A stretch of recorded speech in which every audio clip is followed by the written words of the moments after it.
Hey, greetings everyone, and happy Friday night. All right, we had a few technical glitches coming in, but we've worked it out. So welcome to Andromeda 7 Celestial Gateway, your community uh, support group for help, friendship, love, knowledge, and being of value to others.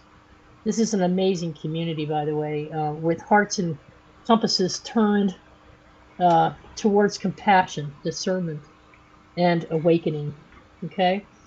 It's really great to be sharing this space with all of you tonight. And if you're new to the channel, it's so good to have you with us. And it's Friday night. And if Lori were here, she would say it's time to feed your mind and grow your hearts. Okay. So we're going to miss our producer and hostess tonight, Lori. She's just taking a brief rest over the weekend and needs some downtime. So we're sending her all of our love, affection, and support. And we'll do our best to bring this topic to light. It's something very near and dear to her heart. And if you haven't caught that amazing video she did for the trailer, go ahead and take a look at it because it's actually a download that Lori got from Spirit and turned it into a beautiful video, which really helps summarize the discussions. So tonight, we're going to take over for her. Sophia has offered to step in as a co-host, and I really appreciate that. And we have with us Dalibor Suki over there in Germany.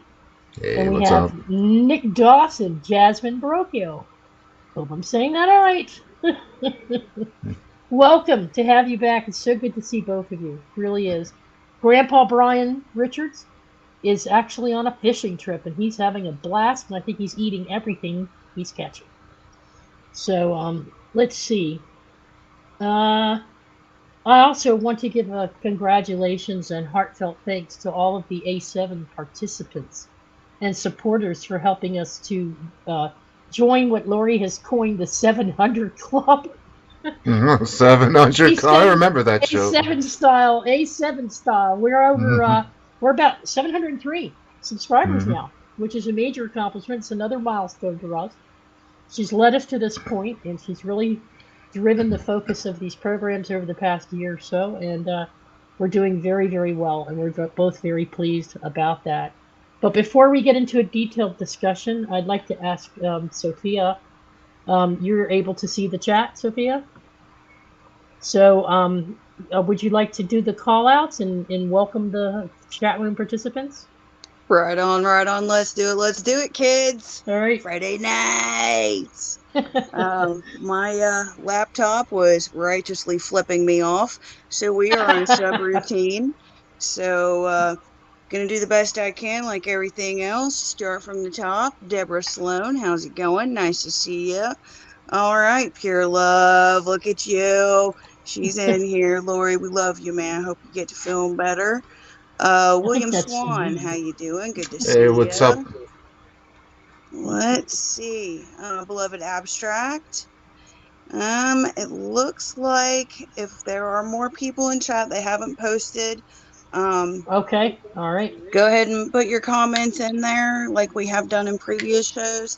If you have a question or would like input on something, if you put it in all caps, that'll make it Yeah. bubble to the top so we can do what we do best, and that's spread love and acceptance and encouragement. That's why we're here, Awesome. kids. So welcome everybody. Thank you. This is an intriguing topic, isn't it? Freedom from fear. Oh yeah. Um, Many say that fear is an inherent component of who we are when we come into the physicality of the separateness of our creation here so that we can experience fear and all of the emotions that go along with that.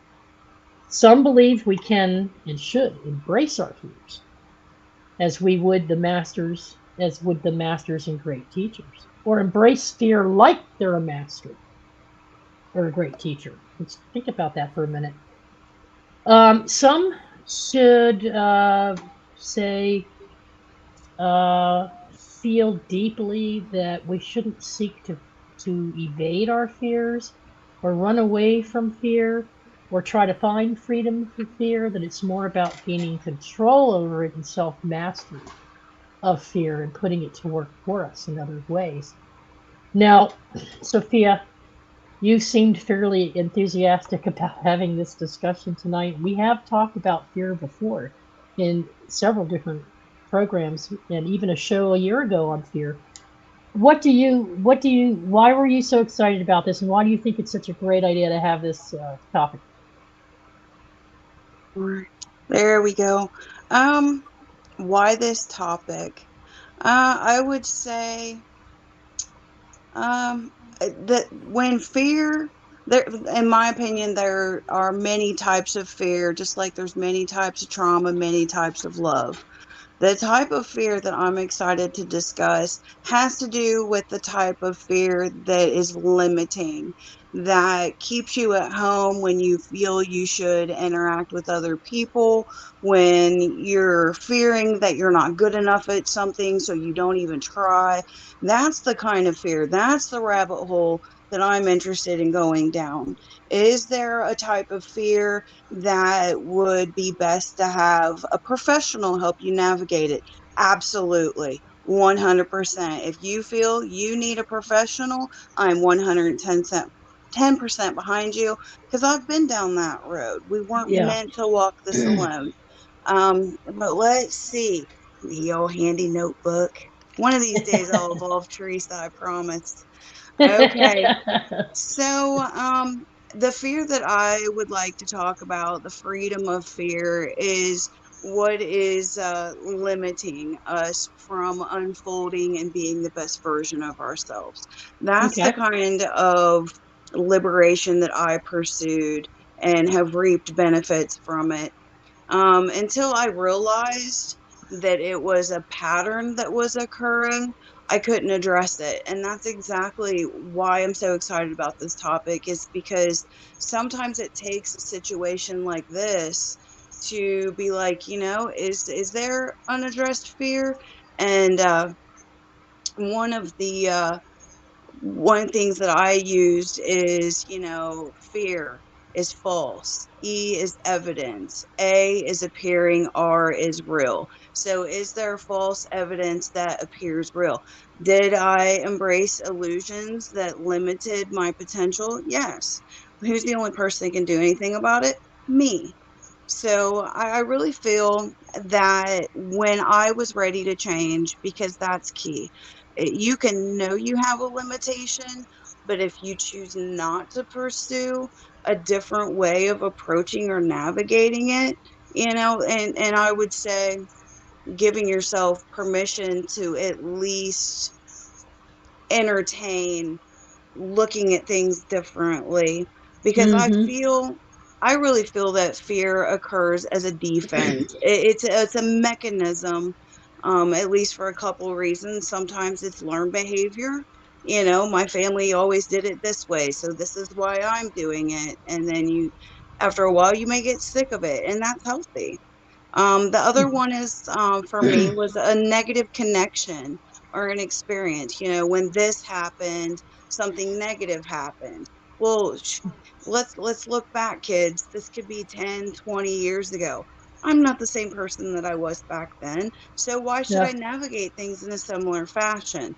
So giving yourself permission, if it's not like a physical or a mental active threat, has that fear expired, because Mm-hmm. I feel that it can and does. Um, and then I would say, let's see here. Da-da-da-da-da-da. I feel that some fear keeps a fair amount of people prisoners within their own minds, Mm-hmm. and that we all, you know, allowing ourselves the choice to consider other viewpoints. And I feel that that pulls down strongholds of unhealthy behaviors and thought patterns. And when here, I'll tell just a little bit, and then I'll finish my preamble. Um, when I pursued and was called to Camp Chesterfield, I was not terrified, but I had been in my comfort zone socially for so long. Mm-hmm. Spirit felt it necessary to bring a couple people forward to be like, what if that doesn't happen? You know, and being Mm-hmm. the advocate for me to allow something beautiful to happen. Okay, so what if something good happens? You know, and it has. What wonderful things I would have missed if I would have curled up with that fear of social interaction because I was embracing something that I had outgrown. And with grace and ease, I could not be happier with how things unfolded in that fashion. And then let's see, the last part of this that I felt important for this is let's see, are my reservations, is my fear or reservations, is it serving me? Is it time to allow something new? Is it time for baby steps? And I don't feel we're meant to do it alone. Um, let's Mm-hmm. see. And then, oh, yeah, here we go. Hee hee, this was cute. Um, am I okay to shine the light of truth on something to see if it appears or seems different than once it did? Um, let's see. As we evolve and change, our perceptions can shift too. It's just having the courage to say, I feel a limitation here and I'm the only one that can do anything about it. And I think fear is the root of a lot of things in that regard. And then here was a couple questions for myself for contemplation. What am I willing to allow that was a limitation before? What is the root and what is the reward? Um, Mm-hmm. what Mm-hmm. can I learn? What other doors may open due to small steps in a healthy direction? And is it, let's see, I can't read my own writing. Dang it. Is it Mhm. as bad as I have convinced myself it to be? Mm-hmm. So that's the preamble that I came up with. Um, That's so awesome. I love it. thanks, stepping in Yeah. Teresa's shoes a little bit there. Mhm. But yeah, I love the discussion. I'm gonna go back to chat and take a break here and see what's going on. Okay. I'm having an echo myself. It's probably me. So, Yeah, I don't hear an echo. okay. That, yeah, it was, no, I'm still, okay. Let me get out of this. I'll turn that off. How's that? Better?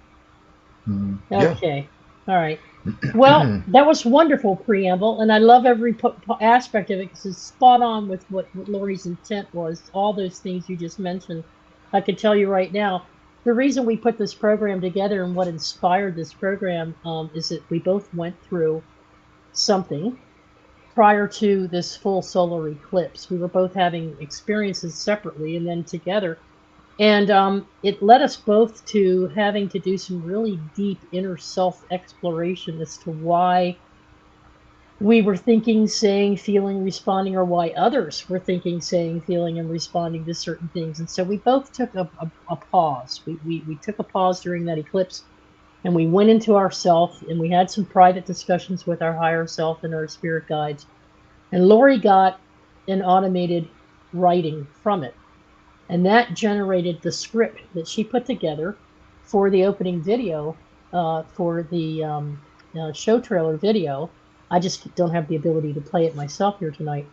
So when you get a chance, if you haven't listened to it, go back and listen to it. I have a small excerpt from that I want to share with you. It's very brief, but it's part of her automatic writing and it's part of her message in the video. So Lori, I hope you don't mind. I'm going to read it. It's in our YouTube description, part of it. Let's see. What is fear? It is an unpleasant, often unwanted, strong emotion caused by anticipation or awareness of danger and accompanied by an increased autonomic activity. Fear of any kind is a belief in something that creates a situation that has not yet manifested. Fear can also be an unwanted invitation for false beliefs to take hold. How do we gain control over our fears? How do we overcome them? These are the questions we ask ourselves during our ascension growth process of growth and understanding of the self. Incrementally and in various stages, we expand our awareness for a greater ability to connect with the deepest part of ourselves. So that's what inspired her. And we said, this is a show topic, as often is the case. We both learned so much from those experiences those couple weeks that we thought it would be worthwhile sharing. And we bet the panelists have their own experiences to share as well, without getting into too much detail. For me, I think it's important to have this discussion periodically, because as we grow and expand, we're changing. Fear is part of what helps us with that change, because to the extent that we can identify it, see it, and are aware of it, maybe not always 100% up front, but can at least understand that it's part of our inherent nature, part of our reason for being here, then we can sit back objectively and learn from it in such a way that we can change and transform the way we think about things more readily, more easily perhaps, and even in constructive ways that are shining examples to those we interact with that are also going through their own cycles and their own repeated patterns. We can at least recognize it in them so that we can step back and say, ooh, I'm not making this part of my energy, or we can accept it and help them to realize it, see it, and experience it for themselves. Although that's not our responsibility, it certainly is when we're close to people and have relationships with people. We want to understand them, we want to relate to them,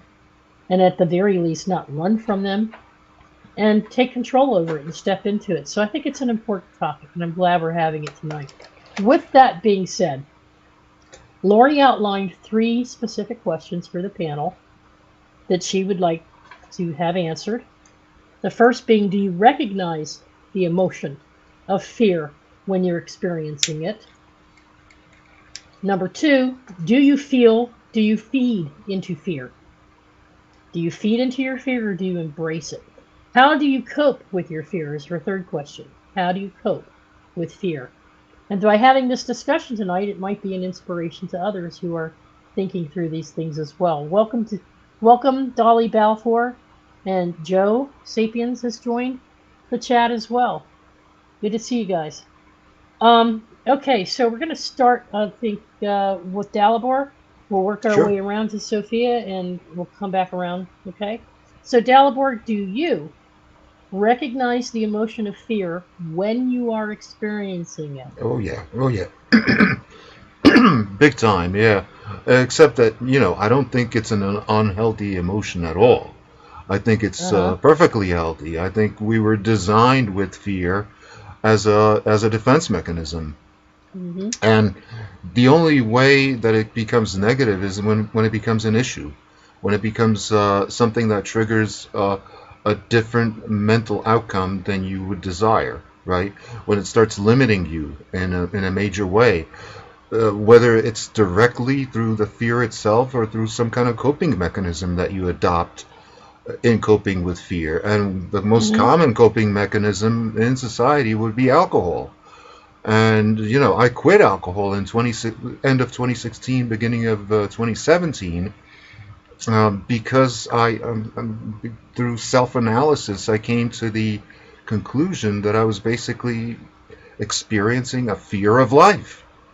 And what was that replaced with? A fear of death.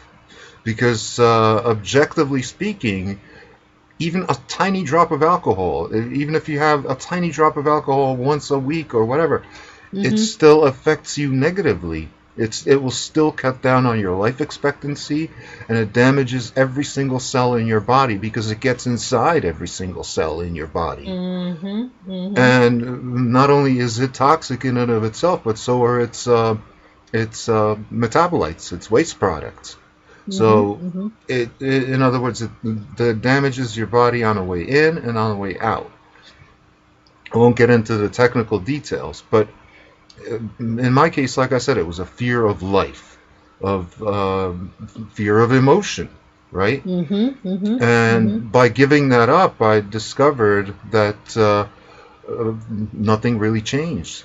Not, I had great expectations that I was gonna, do.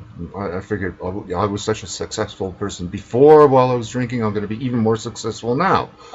No, that's Yeah. not really true. Didn't work, Because did it? yeah, because I also hit my 50s, right? So my productivity went down, and it wasn't all that it was cut out to be. But I know for a Mm-hmm. fact that I extended my life and my well-being.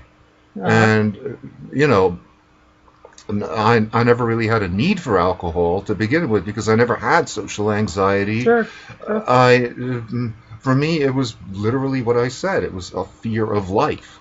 Uh-huh. Yeah. Where as you move past that marker of 50 years of age, that gets taken over by a fear of death, right? I'm just curious, when did you come into that realization that you had that kind of fear? You didn't have it Because, when you were going through it. When did you awaken to it? well, self-analysis. I kept analyzing, like, okay, why do I drink? I drink to get this, this, and this because it's always a trade-off. It doesn't just take from you. It also gives you something. One of the things Yeah. that it provides you is it's reliable. It does the same thing every time, no matter when you take the alcohol. It has the same effect. It never rejects you, right? Treats you the same way each and every time. So and by analyzing the emotions I got Mm-hmm. from the analysis itself, like what set me off, like okay, I was drinking to experience life less because I was under the impression that most of it was negative, right? Because I saw what other people, my peers, were doing. My peers were falling in love, getting married, and getting divorced. Right? I never did any of those things. Mm-hmm. So I pretty much stayed in a steady state. I was basically able to go through life without that major trauma, which divorce really is, uh, because of the fact that I never got married. Mm-hmm. And the main reason I never got married is because I was always drunk, and I figured, okay, if I can only enjoy this person when I'm drunk, then I don't really enjoy them at all, right? Because if I Yeah. Yeah. need alcohol to enjoy something, then that means I don't really enjoy it, but I only enjoy it with this crutch. Mm-hmm. Mm-hmm. So that was one of the things that made me give it up. And of course, within the first week of giving it up, you are kind of edgy and paranoid. And paranoia, of Right. course, is a type of fear. So Right. Right. Yes, it is. Yep. Absolutely. Hi, Lady yeah, Spitfire. Good to see you. and just Go like fear Sophie. itself, paranoia is good. It's just that you can't overdo it. You have to analyze everything in the light of rationality and Right. Right. statistics. If you're afraid of stepping on cracks in the sidewalk, well, that shouldn't be a major fear of yours, but instead you should be afraid of dumping lit cigarettes down manhole covers because Mm-hmm. occasionally there's gas buildup underneath it, and occasionally it does happen that one of those will explode. So, Yeah. Yeah. that's a more rational fear than stepping on cracks in the sidewalk or whatever irrational fears that people have. And usually, Mm-hmm. your environment will alert you to something that's an irrational fear. Mm-hmm. And Mm-hmm. that's usually the best litmus test there is of an irrational fear. Usually, people who have these don't identify them in and of themselves. Right. Right. Yeah. Interesting. Thank you, Dalibor. Yeah, That's sure. that's a lot to learn, and we all learn from this, and I think there's Hmm. it's on purpose. I really do. Yeah, because Nick, what do you? this is real life. This is my real life experience. That's right. That's right. So, Nick, do you recognize the emotion of fear when you're experiencing it, or is it something you usually find out later? So there I was in my major arcana hermit arc when I was studying how emotions are applied to alchemy, which they are. They are a type of materia. They're not physical, but if each part of the Holy Trinity is connected to the same whole, that means you can apply it to all of it. So if I can make red and green, I can if I can use red and blue to make purple, I can use 2 different emotions to make a new one. So when I was studying that stuff, I did start recognizing what fear really felt like. And for me, it feels like a sudden panic that spirals down deeper in degree. That's how it works. Okay.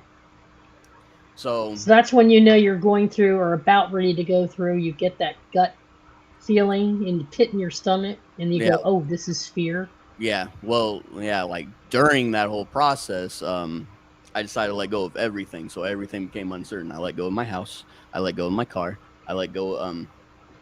My cat died at the same time. My girlfriend at the time cheated on me at the same time. My grandma passed away all at the same time. Then my aunt stole like $1,500 from me. It was just back and forth, back to back, like setback after setback. So I got acquainted really quick on what it feels like to lose everything all at once, and then the spiral that happens. So I decided to realizing that and I also got fired in my job.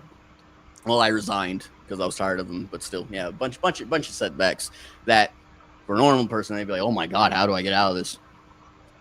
So I decided to take that time to party a little bit and discover myself instead of just going back into the 9 to 5 and like an automaton. Right. And so when I discovered that stuff, that was basically one of the key components that I figured out how to manifest. All emotions can be used as a tool, and all emotions are the fuel source to manifest. You just got to know how to direct them. So any alchemist worth their salt has mastered their emotions and can express them while still being in control. And it can do a bunch of stuff. It can convey messages through communication. Emotions are very expressive through communication. It can win arguments sometimes. Like I think it was Plato. Whenever someone would rebuttal him, sometimes he wouldn't make a logical comeback. He would just stand up, flex, and be like, "Your argument's invalid." Apparently, he was a gold Olympic medalist, and he would use that to his advantage to get a type of an intimidation going on, which can put emotions into other people. It can be used so that's how I see them now. I see them as tools, and none of them are bad. You have to sit there and go, well, if I'm feeling this, that means it's part of being human. And then once you come to that realization, you realize that there's some normalcy to it. You're not crazy. You're just having a human experience. You know, to the degree that you can do that with other things besides just fear, to the degree that you can look at every situation as something most likely positive as opposed to most likely negative, that I think is the key to shifting your vibrations. And it's also interesting what you say about it being a human emotion, because you can't blackmail an animal, right? And you can't really threaten an animal, right? Animals only respond to immediate danger, not necessarily to the threat of a danger. Right. So when I don't want to use fear in my concoction of spells or whatever I'm doing, because that's not the message that I want to get across. I want to get something more uplifting or get my head out of that profane mindset. There's a quote by John Wayne. It's a common quote. I just like the John Wayne version because Cowboys. But he says it like this. He says, "Courage is being scared to death, but saddling up anyways." Courage is the transmutation positive side of fear. It's okay to have fear. I like that. And let it control you. And that's when it transmutes into courage. And then all of a sudden you're in a different mindset. You're in a different emotion. Bam, you're doing it. You're doing it. Good job. Yeah. You're doing the thing that you thought you couldn't do. And then Carl Jung says usually the most growth happens on whatever objective that scares you the most. Like for me, it was for water. I've drowned almost a half dozen times in my life. And my Kentucky trip, I freaking cannonballed into the lake. I had a life vest on, but still, it's a touchy subject for me. On top of that, I did deep dive. On top of that, I drove a platoon boat and a jet ski. So like I felt great afterwards. Like all of a sudden, I'm not as scared of water anymore. When I went to California and I saw the ocean for the first time, I didn't freak out. I was actually chilled. I was playing with the little sand crabs. It was a good time. Stuff I like know that. exactly what you mean because I got over the fear of flying by taking hot air balloon rides first. Yeah. Then I jumped out of a then I took flying lessons, like 4 of them out of Annapolis, Maryland. And then I jumped out of an airplane with a guy holding me with a parachute. Oh, Then wow. I did the same thing by joining hands and skydiving. Yep. So after that, I didn't drink anymore when I got on a plane, and I didn't have to worry about flying. I got over my fear. I just Yep. faced everything head on and tried everything I could that was the opposite of what I was feeling. And if you would have let your So emotion control you instead of the other way around, you would never got those cool experiences. never. Oh no, I would have get drunk before you put me on a plane. Seriously, I did. Instead of living So life, you'd be poisoning yourself. That's right. So Jasmine, do you always recognize fear when you're experiencing it? Fear takes on a lot of faces for me. Sometimes Uh-huh. it's stress, sometimes it's worry. But what I've been learning through this journey is that um, emotions are all there to help you. There might be negative and positive ones, but even the negative ones have a message, and they will persist and keep coming up. And if you continue to ignore them, you have to give them the time. Don't wallow in it. Don't let them consume you. But you still have to listen to the wisdom that each one of them has. So with fear, one time I had a meditation, and I had him like sitting close to like on like by my third eye, and I kept figuring out. I kept asking like, "Who is this? Who is this?" And then he says, "I come to help people, but they never let me go." And I Mm-hmm. Mm-hmm. what? And then I was like, "What? Who are you?" And he's like, "I am fear." And I was like, well, that was pretty crazy because it's so true. Because like he comes to help people, to help them say, "Hey, look, there's a danger there. Be careful of that," but not Yeah. necessarily to stay. And he's like, and people just won't let me go. And it's like that to me that just spoke a lot of volumes because before when I was a kid, um, I would face fear. In psychology, we call it as a counterphobic 6 in the Enneagram. So basically, anything that shows you fear you do it because it's fear. So Mm-hmm. Mm-hmm. if I was scared to ride a roller coaster, I would force myself to ride the roller coaster because it scared me, and I knew that anything that scared me was going to have power over me. So I would just do it on purpose because it scared me. But then as I got older, I started realizing that it's like either you go with the current or you fight the current, but either way your life is revolved around that current. I didn't want anything dictating my life either. So then I started, like Sophia was saying, like growing. So then the way I dealt with fear also had to grow. So then now it's become more of like instead of being worry or consumed by fear, now it's turned into wary, which there is a difference. Wary Yeah. is just being aware that there are dangers. So, you lock your doors at night, you lock your car, but you're not consumed with the idea that, oh my God, someone's going to break in or blah, blah, blah, blah, blah, blah. Like you don't entertain the next thoughts that follow. You just, hey, that's true. It's a dangerous world. I'm gonna lock the doors. But that's as far as that's as far as that vibration goes, if that makes sense. Right. Well, Mhm. there's natural, instinctual responses to certain types of fear that are, I think, deliberately there to out of self-preservation, Yeah. survival instinct. So there are, I think it was Ram Dass who said, and I kind of concur with this. He's one of those who believes that fear is inherent in our creation of the human side because as having been animals before, having Mhm. incarnated previously our souls into different life forms, we learned all these different instinctual fears. But he thinks it's part of the construct of the human to have the fear when we come into separateness, into the physical reality, so that we have checks and balances. And so that would describe perfectly what he was saying in that it's not always just a learned behavior that we learn as we grow. We learn about how to fear certain things, but that we have a natural instinctive fear built in. It's Right. like the Yeah, ego. You can't do one without the other. It's not a parasite, it's a teacher.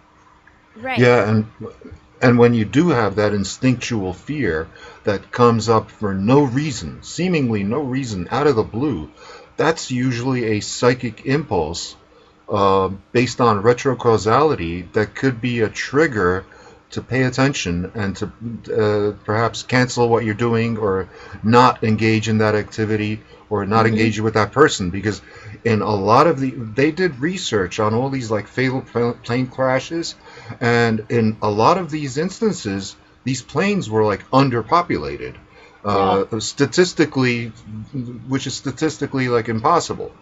And they discovered when they interviewed the people that canceled, a lot of them said like they the last minute before the flight they had like a really bad feeling about the flight, and they Mm-hmm. decided to just cancel. So in other words, if you do get an impulse like that, don't disregard that. It's there for a reason. Right. Right. Yep. So I do think it's part of the human experience to have fear, but I also don't think that it's not something that should be consumed. Which brings into like what you were saying, Teresa. It reminded me of another scientific study of like people that are born without pain. Like if you Yes. don't have physical pain, the likelihood of you surviving is very low, because the whole reason why pain exists is to communicate that there is a problem that needs attention. So Mm-hmm. Mm-hmm. I feel like that's just, we've been taught as a society that emotions are bad or that emotions are weak, especially like as a female frame. They always say like, oh, look at her, she's PMSing, oh, she's not thinking in her right mind, oh, Oh her yeah. emotions are getting to her, blah blah blah, you know. So Yeah. it doesn't really paint a good picture to have emotions. And as I've been learning and starting this journey, they're so cool, and like it brings color and flavor to life. Imagine if it was, you know, if you won't really appreciate all the good times unless you have the bad times. And Nick will probably tell you that that's a hermetic principle, that, you know, Yeah. the pendulum swings back and forth, and you know you have Yeah. to. So there was a quote that I also read that says you have two choices: change and evolve, or stay the same. And to There me, you it's like, go. I you have to There you choose go. adventure, you know. Yeah. There's a quote here. This is perfect. Um, let's see. This is perfect. Uh, shoot. Some fear will become so great that it will force you to waken to that fact consciously and bring it into your consciousness. You will have these beliefs unconsciously, but they'll be brought into the conscious, and when they bubble up to the surface, and Lori talks about this too, you will find them, change them, and then in so doing transform your fear into joy. So, as Nick was saying, emotions are a different kind of guide, and that they're part of your team and they help you recognize concepts, situations, and so on. That's what fear does, and all the emotions that are attached to fear. And another thing that he said down here concurs with what you just said. Just like any positive one stems from love, both have their uses and wouldn't exist without the other. Um, it's your choice, however, how you want your scales to tip. So he's pretty much backing up what you were just saying. It comes down to making a choice. Yep. And to me, it's how you view it. Yep. And I used to view fear as something awful, like an emotion. And just like I said, death to ego, death to fear. Well, now I've completely flipped. I've done a 180 on that. And I see them and embrace them as spirit guides. What you really should be saying is death to anger and death to hatred. Yes. That's Yeah. what you should be saying death Yeah. to, but not the other emotions, because all of them are pretty much Yeah. useful. Well, anger is useful too. Anger is supposed to give you Agreed. energy to create change. Ooh. Yeah. But hate, I can't really find a good one for hate though. Hmm. Anger Well, lit. BA, I love this BA. Instead of Anger. putting attention on the objects of fear, put attention on who is fearful. So anger has a lot of recoil. Like anyone in the metaphysical will tell you that anger literally kills you. But it does have its uses. It literally was the ignition for my upstart.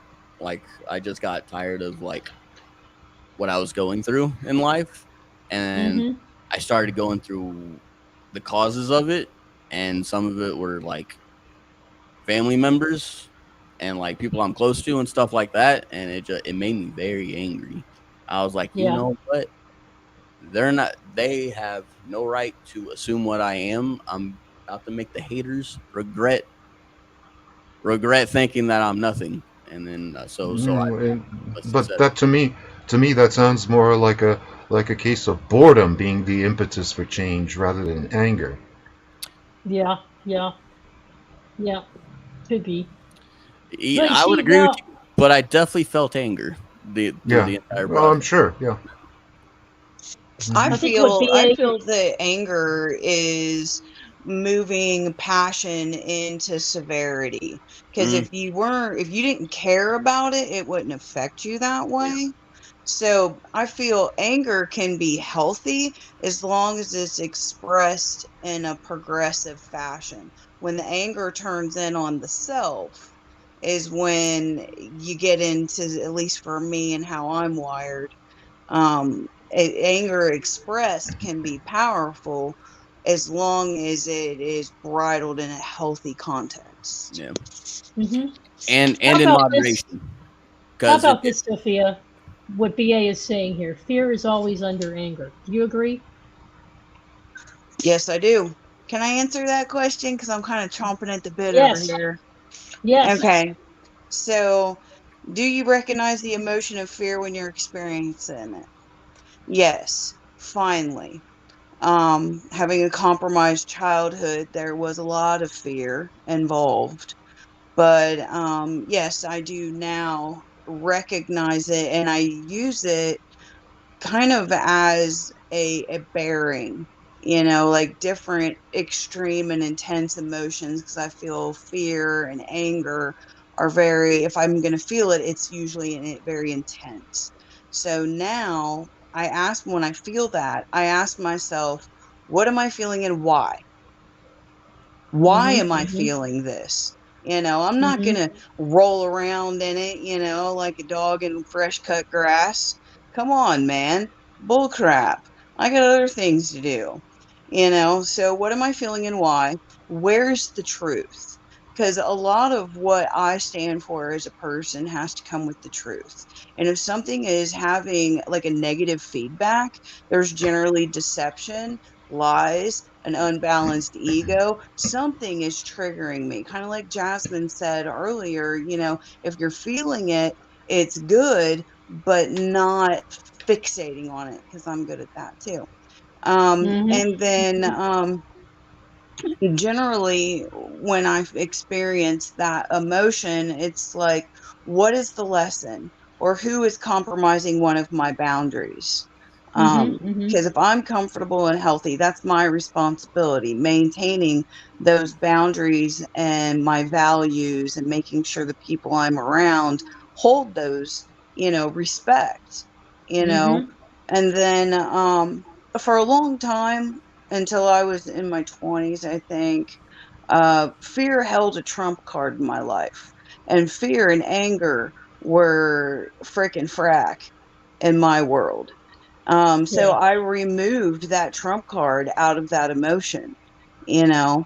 And then for me, when I feel fear, which doesn't happen very often anymore, but when I do feel it, for me, it signals that something's out of balance, that there is a lack of harmony.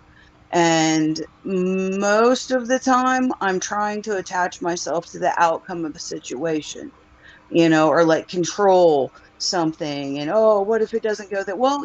What if something cooler happens? Stop it, Hmm. you Hmm. know? Hmm. And then I just have to back up, observe the emotion, not become encompassed and hopelessly crippled by it, but do my part, keep it simple, stick to the truth, and just sometimes when I feel it, I have to back up and observe it. So that's what I do when I experience it now versus what I used to do then, which was alcohol, like Delabore said. If I felt something I didn't like, hey, it's legal, at least it is now, Sure. and it's just like, maybe it's a good thing I'm feeling that. Who am I to turn it off? So that's what I got on that right now. Yeah, Well, and thank you. sometimes a lot of these irrational fears that take over your life are actually based on something real that happened in your life. Like a great example of that would be when we had to start wearing the masks during the pandemic. And I discovered that I just couldn't do it. I couldn't. I developed like a fear of wearing the mask because I couldn't breathe. And I told my parents about it, and my parents were like, well, we never told you this, but when you were 3 months old, you almost suffocated under a thick blanket that we had for you because it was a cold night, and they didn't have really good heat in that apartment that we were living in Austria. And my parents were watching the movie Kelly's Gold, and during one of the commercial breaks, my father had like this instinctive fear. He's like, I gotta go check on the kid. And he went to check up on me, and I was like all blue, barely breathing, and stuck underneath this pillow, this quilt. And so what they did was they got rid of it. They got rid of that quilt, and I no longer had any problems. But that stayed with me, apparently. That fear of suffocation. Yeah. You'll find that most of these types of fear, or most of these emotions like anger, anxiety, depression, even certain behaviors like overeating or making yourself throw up. What is that sickness that people have? Bulimia. Bulimia. You'll find that just about any one of these has an underlying underpinning of fear of something. Yeah. Oh, yeah. So for me, it might not even necessarily be something that happened to you in childhood. It could be something that happened in a previous life, yes, it could, and it's bleeding over into this reality. It's bleeding over. Absolutely, absolutely. It's stuff you stacked on and didn't clear that karma before, and you recycled. It's a part of your lesson here in this lifetime is to maybe overcome it. And fear is a good way. It's like a candlestick. It's like a tuning fork. What I went through a couple weeks ago, or right before the eclipse, was just being my normal, true self, doing my thing, reaching out, saying, "Hey, I want to discuss this because I'm one of these people that organizes, and I'm always trying to find ways to put things into motion because that's what I do." And but I felt compelled. And my emotions were a little off, so I was out of tune. What the balance wasn't right. Things weren't feeling right. Even Lori was saying things aren't feeling right. Well, did the eclipse trigger any type of fear in it you? might very well have. I have no way of knowing that for sure, but I feel that's probably part of it. But then again, no, because what I was just getting ready to say about the layers. It's the things that are hidden. See, the things that I fear are not so much about the bumblebee stinging me or sticking my finger in a flame or picking up a weapon and not knowing if it's loaded or not. Normal, instinctual, or even phobias, The kind of fear that I'm experiencing is fear that I don't recognize, and I don't see it, and I don't know it's there until something goes down. And then I question, why did that feel off to me? What's not feeling? Is this ego? Maybe a little bit, but no, that's not it. Well, then I'll go to my guide, and my guides are asking me questions, and they're saying, well, what made you feel that way? Well, I don't know. Yes, you do. You know. Remember back when, and they'll take me back to a situation when I was young of how I felt. In this case, it was rejection or not being accepted or not being needed. I have a need to be needed. I really do. And I also have a need to be accepted. Wanted. Okay? But it's very strong in me, and I didn't realize that it had associated with it certain behavior patterns that I've established all my life that I thought this is my true authentic self. But it was a liar. Fear was underneath of it, and fear was making me believe things like things that haven't yet manifested. That's where Lori got that. We believe in something is going to happen before it even happens, because it's instilled within us, and it's down underneath of all these layers. So I don't always recognize fear when I'm experiencing it until I go, ooh, I'm more in tune now. My fret is off. My guitar needs tuning. My piano needs tuning. It's off key. Then I can confront it and face it and realize it's fear-based, right? That sounds perfectly true, except that in my case, it's the opposite. It's the exact opposite, where I will, for whatever anomalous reason, lose my fear or have no fear in a situation where normally, if I'm thinking about it here, sitting in my room, thinking about it, I would never do something like that, but I did, right? Yeah. And the perfect example of this would be me and my girlfriend were on vacation, and we were in northern Moravia. We were going to tour this castle, and we were waiting in line, and it was taking forever, and I was bored. And you have the stone wall of the castle, right?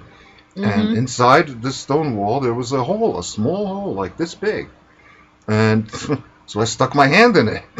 And I wound up sticking my hand in like all the way up to here, and it went around the corner, and in there I felt something, so I pulled it out, and it was an unopened bottle of vodka wrapped in a porno magazine.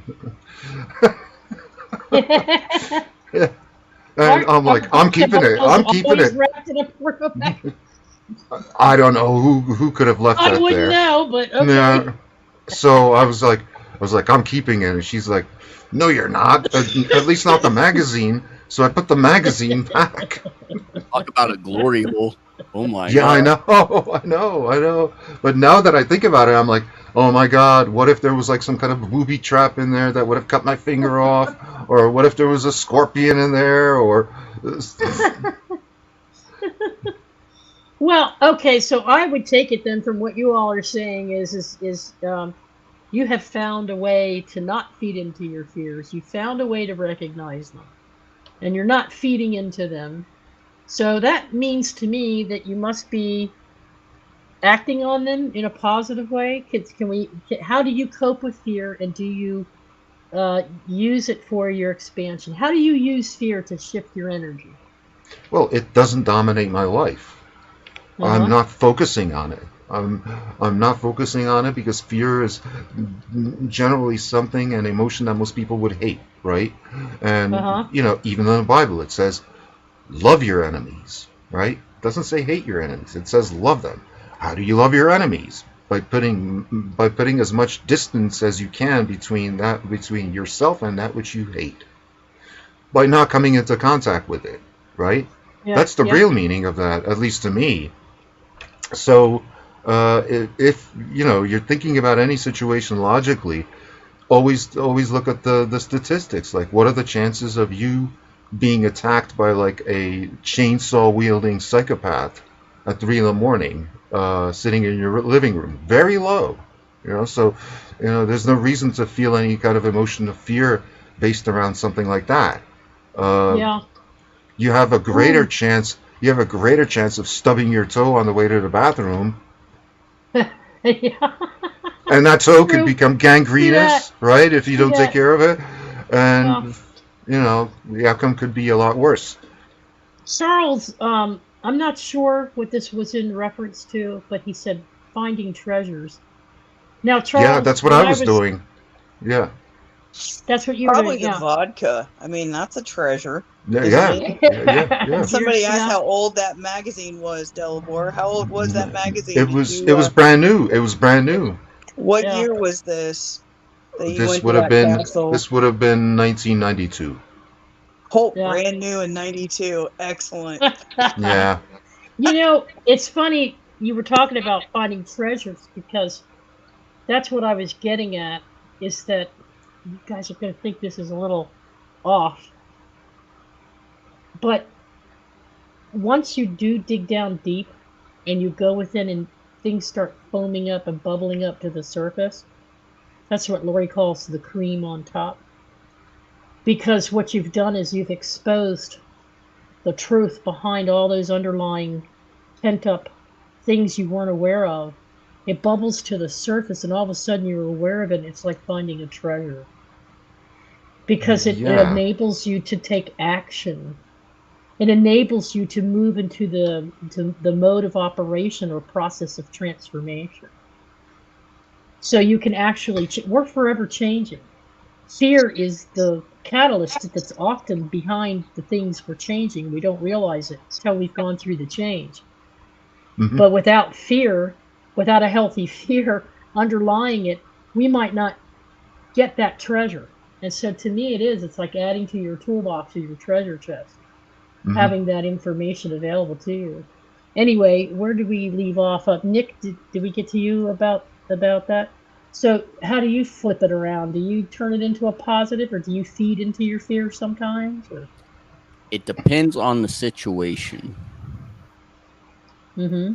Sometimes fear is a good like alert tool. Like if you get in tune with it and not let it control you and not spiral with it, you can mm-hmm. get really good at understanding the atmosphere of your surroundings. Just for an example, like you're going into this area and all of a sudden the tune of that area shifts drastically compared to the tune that you were at just 2 minutes ago. Certain things like the area will get silent, or people will get silent, or you'll get this eerie sensation. There's like examples like that. Like, you're not crazy. That is your intuition telling you, hey, something's up. Get out of Dodge. If you didn't have fear, you wouldn't get out of Dodge. You'd walk right into it and then get impaled by something or whatever. Yeah, exactly. Mm-hmm. Yeah.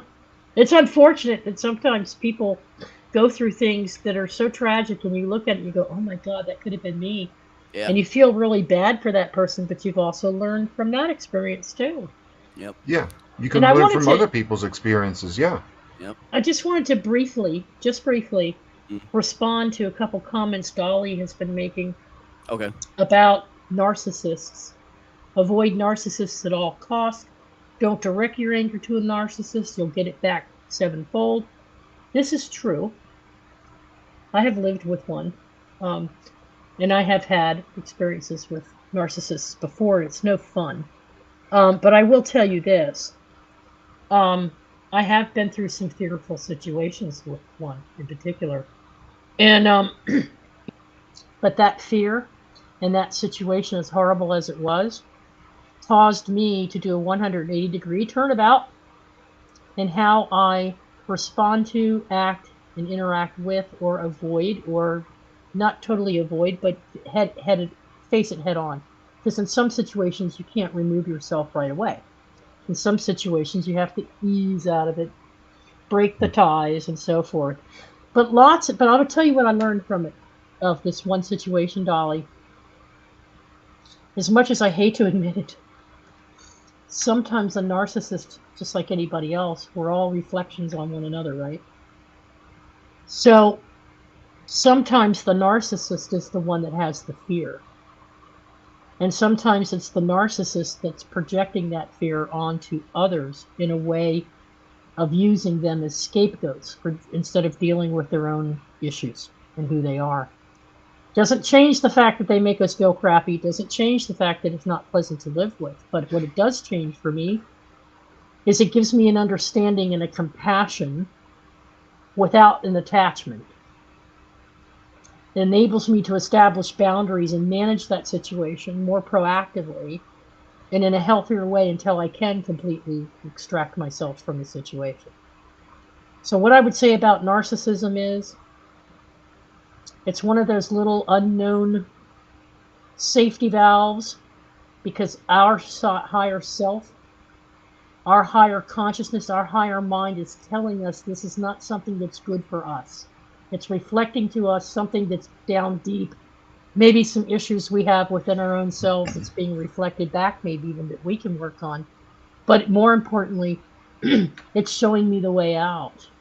So without having that relationship or having gone through that with the narcissist, I might not know how to handle the next one that comes along. Or, you know what I'm saying? So look at it as a momentary positive piece of data that you can put into your toolkit for moving forward. But I would agree with you. Most of those kinds of relationships are not healthy for your No. personal growth and development and for your greater good.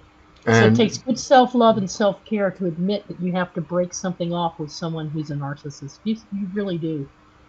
Go ahead, and Delbert. the general rule of thumb with narcissists is whatever they're accusing you of, they're doing 10 times more. Yeah, Always that way. probably. Always. Always. And Yeah. they're only using you so they can feel better, so they can blame all their problems onto you. Right? Right, Look what right. you made me do. Look what. I did this for you, and this was the outcome, and it was horrible. You know, bullshit. Copious Yeah. bullshit. Tell it. Thank you. Yeah. Yep, lucky people come into your life to help teach you lessons. Absolutely, lucky. Everybody has a, and if you can't love yourself, how can anyone else love you? Amen, True. brother. Amen.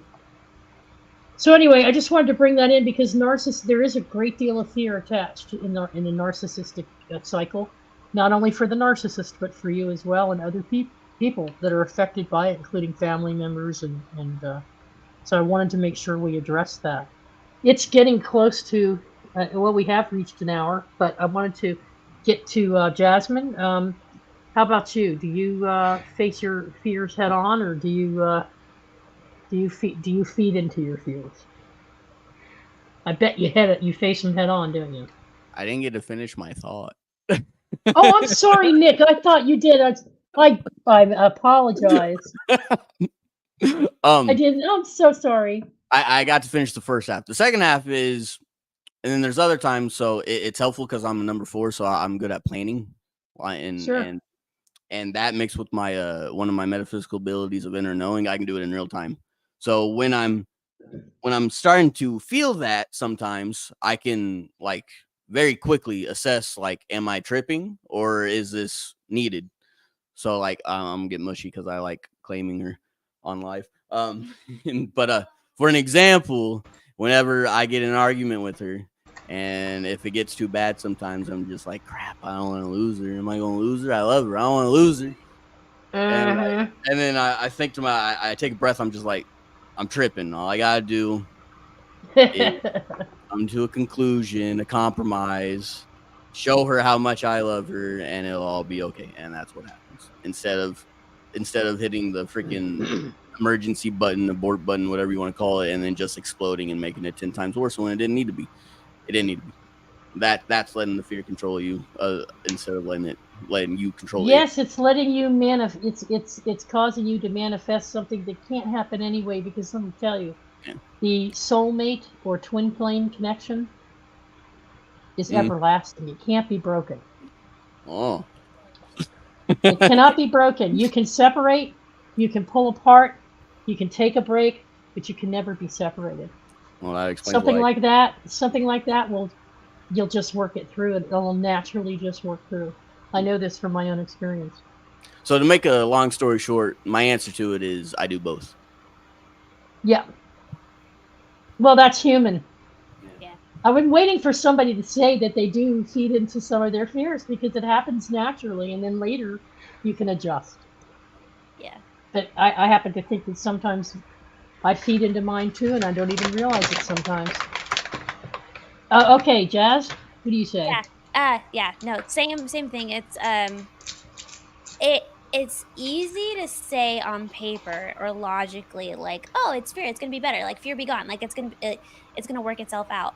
But like emotionally, there's even like a fear of success. You know what I mean? Because fear of success means that you have fear of change. Things are not gonna be your usual normal, um, how to do things. You know what I mean? So also, like, there's also fear of looking stupid or looking silly, and that's something that that I can't have over, you know?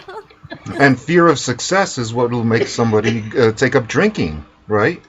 Yes, because it's like, oh, I'm too good at this. I need to take a step back. And it's like Yep. a lot of people that have ADHD or that procrastinate have that same problem, because the whole reason they push it off, it's like, oh, I can, everything that takes people 30 days, I'll do it in 2 days. Like, I'll be fine, because that's a whole other topic. But besides that, so with fear, I think I do know that there are some that I still haven't dealt with, like the fear of being stupid or the fear of not being in control.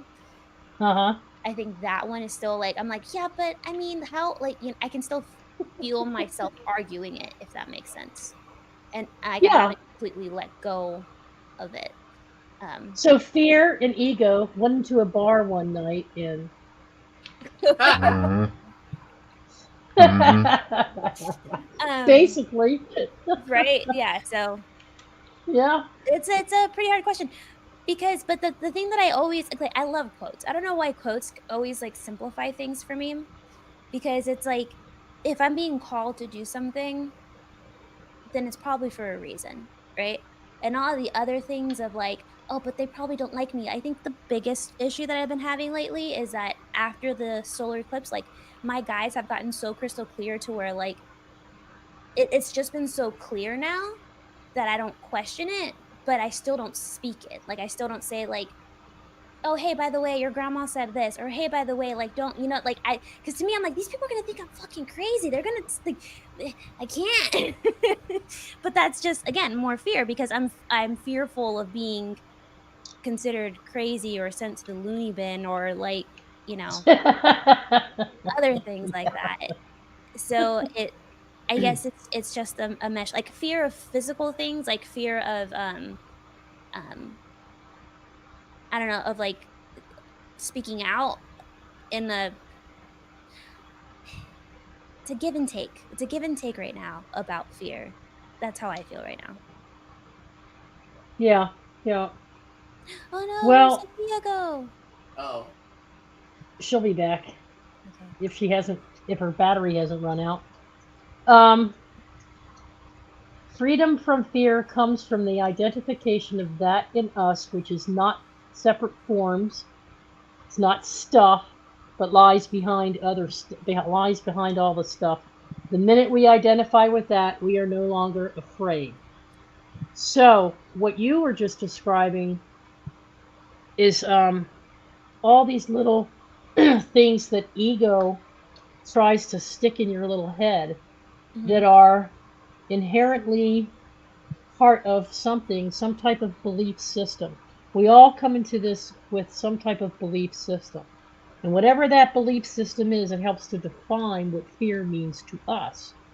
And oftentimes it's disguised as ego, or it is just plain ego trying to convince you that you should be afraid of something, when in fact that's just a lie. So ego will lie to you to set the stage for the fear to jump in. But to the extent that you can become aware of it, you don't have to feed into it. But it's really hard to do. And like for me, I was told I would never be a public speaker, or I would never amount to a leadership role, or I would never be able to communicate a certain way because I had these disabilities. Well, I overcame every single one of them. I became a communications major and I became a Mhm. public speaker. So I did the complete opposite. I didn't buy into the lie.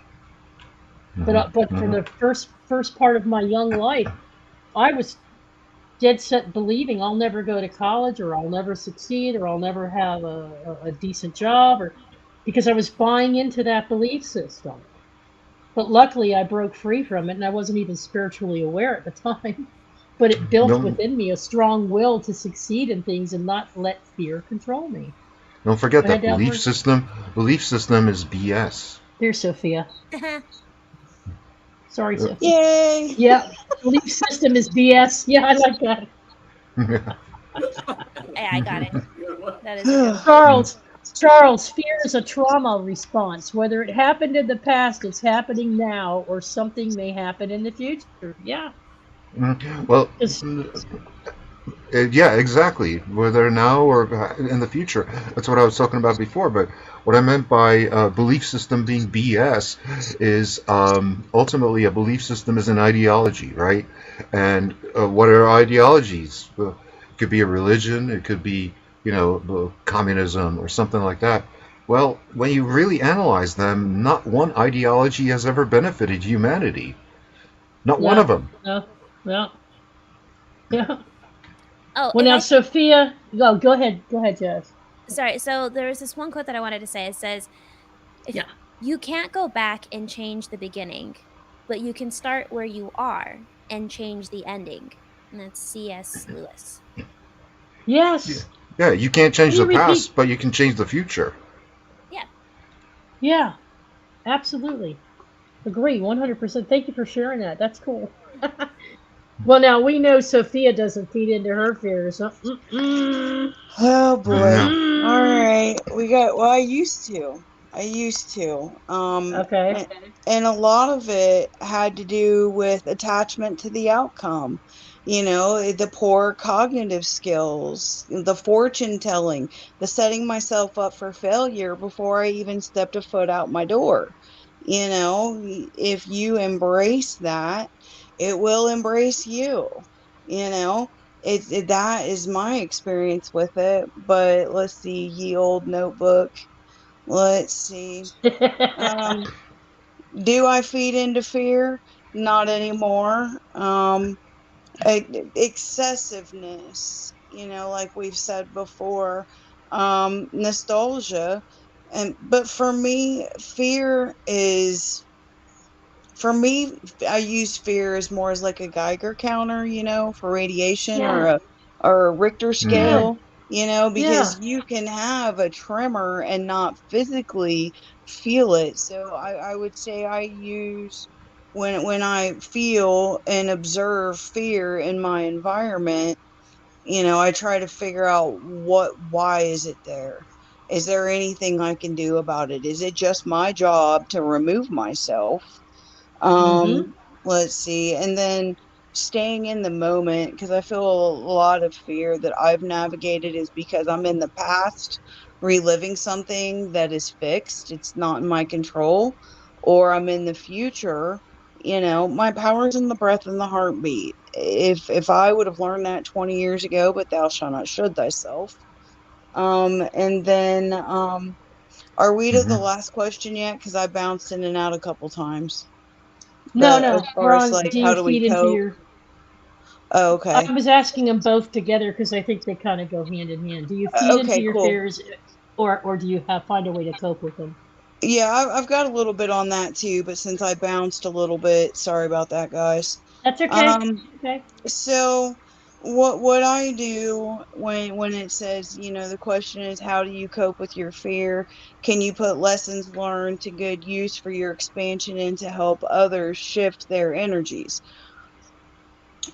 First of all, my persuasion is Um, I just allow and do my best to create a safe space where people can heal themselves because I don't help anybody shift their energy, save creating a safe space for that person to be 100% authentic themselves. Right. That's what Right. I do.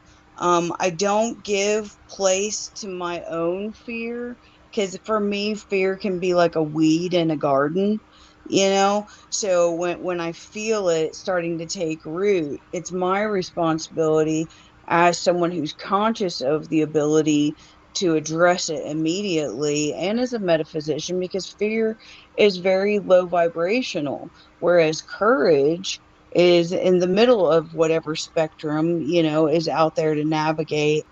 But I don't give it a place in my mind and in my heart anymore because it doesn't serve me. I use it as a tool more so than a bearing. Um, and then what I do to cope with fear is I speak the truth and I employ the nine noble virtues, which is part of my active tradition: courage, Uh huh. truth, honor, fidelity, discipline, hospitality, self reliance, industriousness, and perseverance. It's not meant to be easy down here. because this is school, and I cope with my fear one day, one situation, one person at a time. And if I can add a coping skill to my playbook that will, one, help myself, but two, help elevate the frequency of this planet, bring it, bring it. Because we're going to continue to evolve. Do we want a front seat in that bus or do we want a back seat in that bus? Because where we're vibrating in frequency is what kind of scenery spirit's going to allow us to have. I don't know about you, but I got sick of getting drugged behind the bus. You're going to move forward. That wheel of change will continue to turn whether you're cooperating with it or not. So if you want to be proactive, that's how I cope with any fear. It's calling it what it is and not pretending it's something else. Right on. But And I think that sometimes people, like in that situation that I had recently, I wasn't trying to pretend that it was something else. I didn't know what it was. So I had to dig a little bit deeper to realize what it was. Now, maybe, just maybe, I have a better chance. You took Sometimes I wish I had responsibility. You took responsibility. And a lot of people like Delbor and I was saying, they're like, I don't like what I'm feeling, so I'm just going to take this pill or, drink this alcohol or whatever. And if it's prescribed and it's helping you, take your medicine. I get that. But if you're consuming or allowing something to create comfort when uncomfortability is how you're going to evolve, that's the difference, in my opinion. So and what you say is true about the alcohol, because when you sum it all up, alcohol doesn't make you feel good. It actually makes you feel really bad. It only feels good during the first half an hour, but then everything afterwards is either like a blur, you don't remember it, and the parts that you do remember are just like hell. Yeah. I like this, Lucky. I choose to drive the bus. Get out of the seat. I'm driving it. Right on, brother. Right on. I think that we are all in this mode. All of us. It's not that there's right or wrong or good or better or bad. We just all have to go through these cycles to realize that it's a gradual unfolding for some. Some get it right away. Others still haven't gotten it. They still don't know why their clock is ticking, and they're afraid to ask the question why. Or they honestly believe I honestly believed I was doing my typical thing. I was just being what I am, my skill set. This is what I do. I've always done it this way. It doesn't mean that what was behind it was a fear of, here's another good one that hides, that masks itself in various ways. And it's not that you're trying to do it deliberately, but it's like a masking. Fear is a mask. Think of all the scary masks that people wear at Halloween. They're trying to frighten you. So fear puts a mask on you. And I had this sensation that I would no longer be valued in a certain way. That was a horrible feeling, but I didn't realize I was having it. So I was expressing it in different ways. But when I analyzed how I was expressing it, I realized it's the fear of not being needed anymore in a certain way, or the fear of losing someone that I don't want to lose. See, a lot of these irrational fears. False negative, it's a. I know what you mean, but see, a lot of these artificial fears that are not endemic to ourselves are actually caused by the media, right? People who don't watch the news will report feeling better about themselves, feeling better about interacting with other people, because they're not exposed to all that negativity from the news, where some atrocious event happens in a city far away, and you extrapolate that to your own city where it didn't happen, right? Yeah. And where it's statistically unlikely to happen. So, Yep. people who don't watch the news have a better outlook on life and have a better mood. Yeah. Well, thank you all so much. This has been fantastic. We are already over an hour and 23 minutes, maybe more. Um, and Charles, yes, false evidence appearing real. That's the kind of fear I get sometimes, And I Hmm. love it that Sophia is saying, step up, take responsibility for it, make it happen, dispel the illusions. Absolutely. So anyway, I just wanted to I think I got to everybody on these questions that Lori had wanted to put out there, and I hope she finds joy in the responses. I'm sure she will. And but I'd like to leave it to some closing remarks before we end. And so, Dalbor, do you have any final thoughts on any of this? Did you get Well, anything good out of this tonight? oh yeah, definitely. I would say don't let your fears be determinants of your personality. Don't let those be defining features of who Yes. you are. Right. Overcome them in some way, or either that Mm-hmm. or downplay them. And when they do come about, like I said, they could be precognition, they could be some kind of an intuition about a person, place, or thing. So don't ignore them. But Right. if you have like what they call a phobia, well, a lot of these are based in either childhood trauma or past life trauma or things like that. And usually these are harmless, like fear of elevators. I knew somebody like that. Or Yeah. one of my friends is afraid of chickens, believe it or not. Yeah. So, yeah, fear of chickens. I'm telling you, there's all kinds of phobias, Yeah, all kinds of phobias. Yeah. So, Yeah. or the most common one, agoraphobia, fear of being out in public.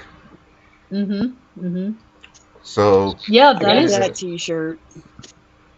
yeah. Listen, I Okay. have not a fear, but a healthy respect for walking through a flock of geese. Those suckers will bite your butt.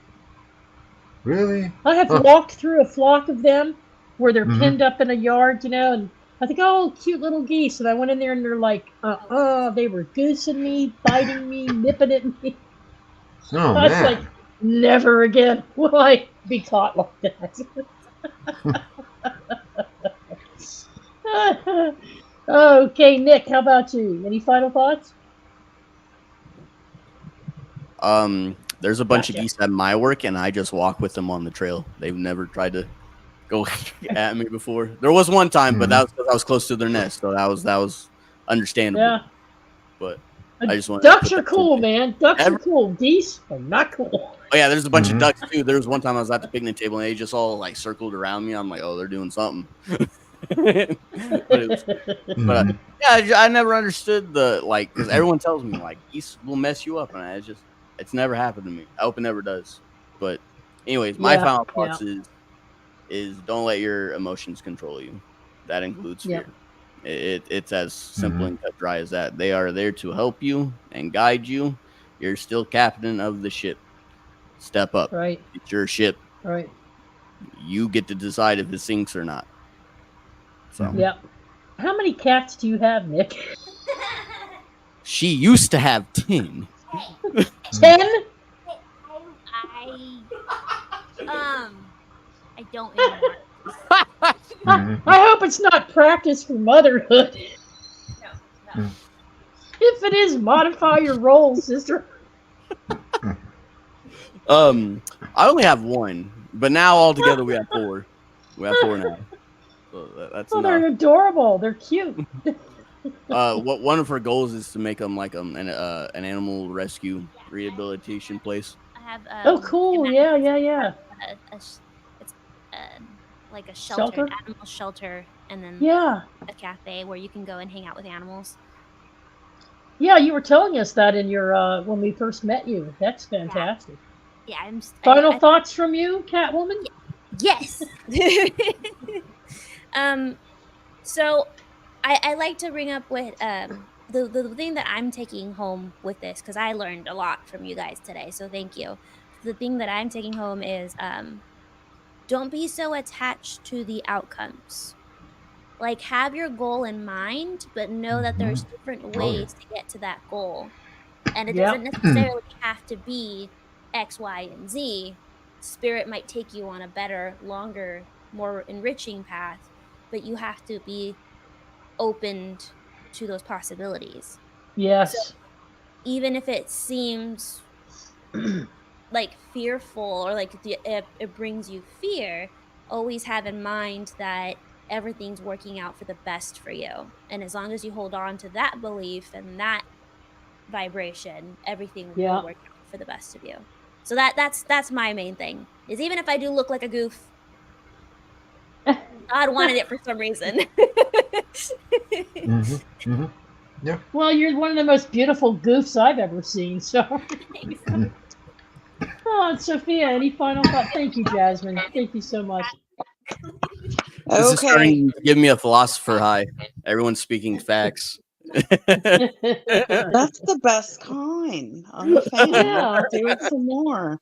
Um, so sticking with the tradition that we've laid out, at least for the last 2 or 3 shows, pulled Yeah. Yeo tarot Oh, card. yes, please. Yes, the tarot. I See, forgot. I got your back, Yes. girlfriend. Thank you, So honey. you got it, girl. We've got the Eight of Pentacles. The Eight of Pentacles is all about working, making your own way, relying on the self. But the thing with the Eight of Pentacles I've found is it's all about work, making things happen, not waiting for things to appear. But also in this card in particular, you've got this little kid over here, which in my persuasion is like the joy guide. They're the ones that remind us to be happy, be playful, because that's part of our signature too. And then we've got this blue guide over here, and I would say this is the higher self, which is, like we've said, we're the captain of our own boats, we're the drivers of our own buses. What we put in is what we get out. And my final thoughts, as far as like the Eight of Pentacles, the weather is going to shift, the waves are going to be different. Um, but making sure if we're going to focus on something, like Jasmine said, let it be our highest and best. Don't be attached to the outcome just because it played out that way once upon a time. I mean, granted, statistics are Yeah. there for a reason, but staying in your power, in your breath, in your heartbeat. If you feel called to pursue something, honor that. Because I don't know about you guys, I'm not in team regret anymore. Right. I'm not Right. doing that. I'm not going to be 3 years down the road going, oh, I wish I would have. No, sorry. That can hold my beer. I'm not doing it anymore. That is my choice. That is my boat. That is my oar. That is my heading. And I'm going to enjoy this down here and using fear as a tool and not letting it suffocate you Right. or run your show. It's just like the ego. The ego's not bad. It's a Hmm. tool. Put it in its place. I don't, there's a couple of derogatory things. I'm trying to clean up my jargon a little bit because I can be a little vulgar. Okay, a lot vulgar from time to time. But the point is, love the people that are in your life. Respect is given, trust is earned, and use fear and ego as tools, as part of, like an accessory, not the primary, is what Hmm. my thought is. So, love you guys. I'm glad we had this Awesome. conversation. Thank you. Thank you. Yep. Well, Oh yeah. I'll just close it out by saying, I jotted it down here in my notes so I wouldn't forget it. I think fear. I choose not to have freedom from fear. I choose to have freedom for how I react and respond to fear, which is basically what Yeah. sums up what you all are saying. But I think it's related to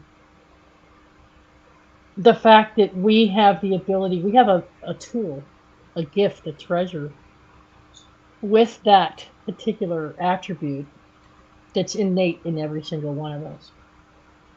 And I think we have an opportunity to use it as a nugget of wisdom to help us self-identify what we have done with our template. We came in here with a template. We came in here with a blueprint. We came in here with a plan. We came in here for a purpose. And what fear does periodically is teach us how to go about making an attitude adjustment. I think it keeps us on our path. And I think if we feed into it too much, it can take us off our path. That too is a lesson. But rather than as a darkness, or rather than as a, I mean, how would you know what love is? How would you know what joy is? How would you know what bliss is?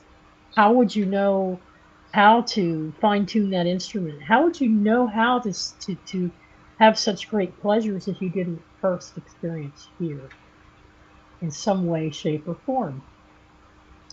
So freedom from fear to me means freedom from the reaction to it and the self-mastery of it, so that I can use it, not weaponize it necessarily, but use it as an arsenal in my toolbox of spiritual practices and understandings, so that I can go through those transformations. And it could be every 6 months or so, or it could be weekly, depending on what the heck's going on in my life or in society right now. But the biggest part about it is that in order for this to work to the benefit of your higher purpose, is you have to do the work. There's no shortcuts. Yet you have to be willing to accept responsibility and step up and ask the questions and let your higher self help you. Whatever you connect with, whatever spirit guides. And if you don't connect to spirit guides, at least you connect to your own intuition, your own instincts. So take some quiet time. Sit down with yourself and start saying, why am I feeling this way? Where is this coming from? Could it, ask yourself, could it, would it, should it? You know? And it's through the questioning process and that own self-analysis that you'll come up with an understanding of why you're going through something in a certain way. So anyway, wish you all love. Have great respect for you. We hope to see Lori back soon, and send her lots of love. Will you please? And thank you, Sophia, for stepping up and helping to co-host tonight, and all of you for showing up and just being here and being part of what's going on. Really appreciate it. We love you so much. Take care. Have a wonderful weekend. And if anyone's having any feelings or problems or sickness and in health, we'll just send out a group intent right now for your healing, your speedy recovery, and the best outcome possible for your situation. Bless you all and have a great weekend. Bye Love now. you guys. Later. Love you. Bye-bye. Night. Night.